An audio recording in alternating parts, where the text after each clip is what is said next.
ವನವಾಸದಲ್ಲಿದ್ದಾಗ ಒಂದ್ಸರಿ ಸೀತಾಮಾತೆಗೆ ಬಹಳ ದಾಹ ಆಗತ್ತೆ. ಆದರೂ ದೂರಕ್ಕೆ ಎಲ್ಲಿ ನೋಡಿದ್ರು ನೀರಿನ ತೊರೆ ಆಗಲಿ ನದಿ ಆಗಲಿ ಏನೂ ಇರೋದಿಲ್ಲ. ಶ್ರೀರಾಮ ಪ್ರಾರ್ಥನೆ ಮಾಡ್ಕೊಳ್ತಾರೆ ಎಲ್ಲಾದರೂ ನೀರು ಸಿಗಲಿ ಅಂತ. ಆಗ ಒಂದು ನವಿಲು ಬರುತ್ತೆ.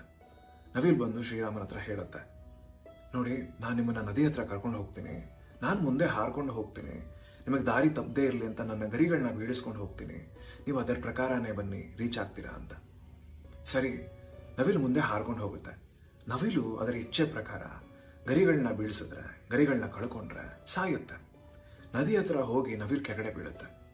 ಶ್ರೀರಾಮ ಅದನ್ನ ಹತ್ರ ಬಂದು ಮರಕದಿಂದ ನೋಡ್ತಾರೆ. ಜಗತ್ತಿನ ದಾಹ ನಾನು ನೀಗ್ಸೋದು ಪುಣ್ಯ ಸಿಗ್ತಲ್ಲ ನನಗಷ್ಟೇ ಸಾಕು ಅಂತ ನವಿಲು ಹೇಳುತ್ತೆ.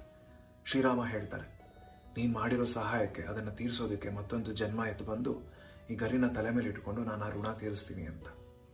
ನವಿಲು ತೀರ್ಕೊಳ್ಳುತ್ತೆ. ಶ್ರೀರಾಮ ಮತ್ತೆ ಮುಂದಿನ ಜನ್ಮದಲ್ಲಿ ಶ್ರೀಕೃಷ್ಣ ಆಗಿ ಬಂದು ಆ ನವಿಲ್ ಗರಿನ ತನ್ನ ತಲೆ ಮೇಲೆ ಹೊತ್ಕೊಂಡು ಇಡೀ ಜನ್ಮ ಎತ್ತು ಆ ಋಣ ತೀರಿಸ್ತಾರೆ.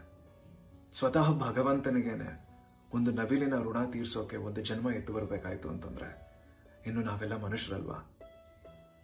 ಯೋಚನೆ ಮಾಡಿ.